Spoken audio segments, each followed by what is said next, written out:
And coming our way next, Homes Today. This is a presentation of Realtor Advisor Miss Audrey June Forshey. She is from Remax Realty. Moderator, CPA Adil Baloch, the founder and the CEO at Accurate Records and Tax Service. Today, these two personalities are found in a discussion with mistakes the first-time home buyers should avoid. Let's take a look. Good morning, viewers. I'm your host, Adil Baloch. I'm a certified public accountant and a certified tax resolution specialist with my practice by the name of Accurate Records and Tax Services in Montgomery County, Maryland. I'm here with another episode of Homes Today with our very well-known and now famous real estate agent Audrey June Forshey with Remax Realty Services.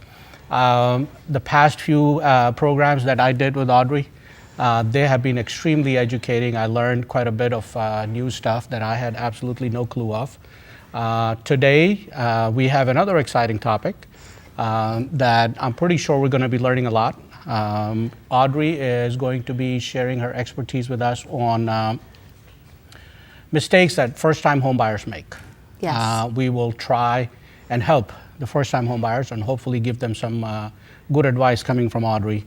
So without any further ado, Audrey, thank you very much once again. Thanks for having me. Coming here prepared to help us understand how to avoid those mistakes. Let's talk about some of the basic stuff. What is it that people do that could potentially be a negative towards their home buying effort when they're doing it for the first time? So a lot of people will get in the car call an agent, get in the car and start looking at homes. They may start out looking at open houses and that sort of thing, but I think that they get in and they're not sure of what they can afford, and maybe they might look a little bit over their head, or they might be surprised and they can afford more than they think they can afford. But they go out and they'll start looking for houses before they've talked to a lender. So I always feel like talking to a lender is the most important thing that they need to do, the very first step. Maybe sit down with an agent. I do a buyer consultation with buyers, and part of that is talking to the lender and having them be pre-qualified. The lending guidelines have changed a lot since you guys actually have bought your last house. It's a lot stricter. There are a lot of details that a loan officer is going to want to know. They're going to want to pull your credit, and then they're going to evaluate, what kind of interest rate you will be qualified for. So the main thing is to not just go out and look at houses, write a contract on a house before you have already spoken to a loan officer. That's a very good point. So you don't know what you're getting into. You're looking for something that you may not even qualify for. That's right. Or you might be short selling yourself. You might be looking at something that could be below your potential. And so it is actually very important to get a pre-qualification and knowing exactly what you're looking for. Yes. And not only that, but I think your point, if I were to think along those lines, maybe is if I was the first-time home buyer, I would like to know, regardless of what my maximum potential is or what my minimum potential might be, I have to know what's right for me. Yes. And that is actually extremely important, understanding that before I start looking at the house. Yes. Because I could potentially see disappointments. Yes. Maybe not only disappointments, but waste of time and effort and resources and everything. And you don't, some people I even see, they'll want to go write a contract and they haven't even talked to a lender. They need to talk to a lender because it is a waste of everyone's time. Absolutely. So I think what the point that you're making, or what I'm gathering from your point, is that you have to have your entire team in place before you start the process, whether you're doing it for the first time or any number of houses that you're getting ready. Good, very good, very good point there that you just made. So aside from money being the most important factor, what you qualify for, what's right for you, and what's your maximum and what's your minimum and everything, what else would you consider to be one of the most important things? Probably maybe right up there, if right next to that. Working with a trusted agent. I think that they need to meet with an agent, meet with a couple different agents. Make sure that you feel like the agent that you're speaking with is listening to you, that they're hearing you and what you're saying, and they understand your values and what you're looking for. Remember, as a buyer, you are not paying the realtor. The realtor is paid by the seller. So you'll get all of that advice, you'll get their time, their knowledge, and the seller is paying the broker fees. So don't waste that opportunity and try to work it yourself. I will tell you that I have some people call me on my listings and say, you know, I want to buy the house myself. And I say you need to have representation, but they think somehow there's a savings of money, but there's not. Use a trusted agent in helping you when you're looking to buy a property. That's a very good point. From a buyer's perspective, it doesn't cost them anything to have a professional on their side, and they have nothing to lose. It's a win-win situation for both sides. So it's a given from a buyer's side, definitely, absolutely. The very good point. Very good point. Another very good point. So we talked about professional help, and we talked about making sure monetarily understanding what they're getting into and what their potential is, and if whatever the potential is, regardless of what their potential, what is their comfort level. They need to understand that first before they get into it. What would be some other factors as far as first-time home buyers? So one of the things that you always have to consider are all of the other expenses that are involved in owning a home. You'll have taxes, you'll have your insurance that you're going to have to purchase to protect the property. You're also going to have maintenance that you're going to have to do on the property every year. I really believe that a minimum of about $2,500 a year should be budgeted or in your mind that you may potentially need to have some fixes here, working in your yard, maybe painting something. You may not have it every year, but there are other expenses involved in owning a home.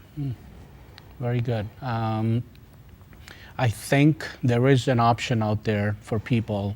Obviously, there's no option to cover you for painting and yard work and everything, but there is an option for people to get coverage. Yes, a home warranty. Correct, that's right. Yep. So what is that, and would that be something a first-time home buyer should? Anyone can have that. Even an existing homeowner could purchase a home warranty.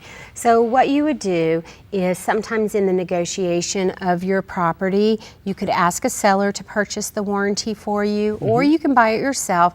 They typically run between about $400 and about $550 about.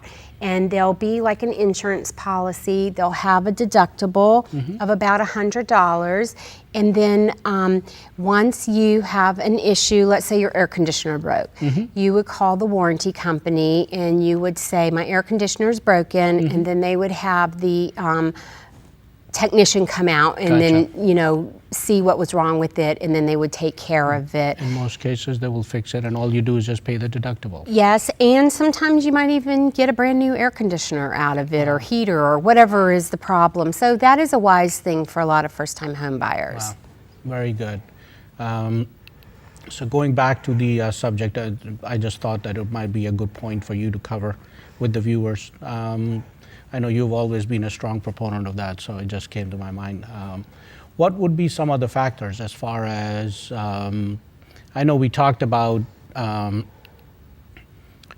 taking care of understanding your potential and everything before you start the process. But what are your thoughts on, generally speaking, price-wise, and what other factors should they consider when they're looking for a house? Okay, so one thing that I think is important, and I think a lot of buyers, especially first-time home buyers, will think, I need to buy the cheapest house that's out there, and they want it's price that drives them. Remember, do what you can do and what you're comfortable with, but if you are a younger person, let's say you're starting out in a industry or a job, you have earning potential. So, and if you, let's say, are by yourself, or you are just newly married, you may expand your family. Try as long as you're comfortable, to buy a little bit more house than you can afford, because it's cheaper for you to do that than to call me again in 5 years and say, I have 2 or 3 children and we don't have enough space, so now we need to sell this house and buy a bigger house. So try to be smart about the space that you buy. Always try to be smart about the location that you buy in, because people, especially in the Washington, D.C. area, are very location driven. They want to be, close to main highways, and they want to be, close to the city or airports for transportation purposes. Commute time, traffic, Yes. all those. In this area especially, those are very important factors. Yes. Everybody should take those into account. Definitely. Very good, excellent.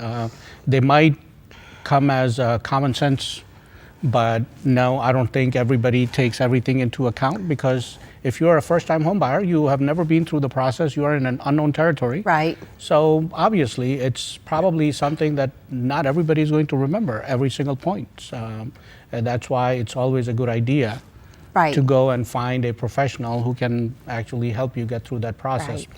What other things, let's talk about, I'm getting ready to buy a house. Should I avoid buying anything else while I'm getting ready to buy a house? What would be your thought along those lines? There are several things you should avoid right before buying a house. So you've gone and you made your loan application with your lender. The lender's going to see how much money you make, and they're going to consider how much debt you have, and all of that is going to come up with how much you qualify for. I have seen where buyers have, right before closing, purchased a new car. And if you purchase a new car, it might make you not qualify now for the house. So don't make any purchases before your closing. And document everything that you're doing. Just don't make no furniture, no nothing. The other thing you should do is not change your marital status. If you're married, just stay married. If you're divorced or whatever, single, just stay single through the process. Is probably a good thing. Good thing. The other thing is, don't change banks, because then it's hard for the lender to track your deposits and all that sort of stuff. Another thing that first-time home buyers have, a lot of times their parents will give them gifts in order to purchase a property. So what's the maximum for a gift now? You can actually go up to a $14,000 without having to report it. And then you can go up to an upwards of, altogether, we're looking at $2.5 million as far as you report. Okay. So, so there's plenty of room there for anyone to use that money to put towards a down payment for a house. So typically we'll find that a parent may give their child $14,000 as a gift. So when you get a gift, if you get a gift from your parents, make sure that you document all of that paperwork. So when you deposit it into your account, make sure you save the deposit receipt. Make sure you show the check where it came from, because the bank will not like to see any large deposits in your account that are new, because they may think that you now have a new loan or a new debt. So make sure you document everything.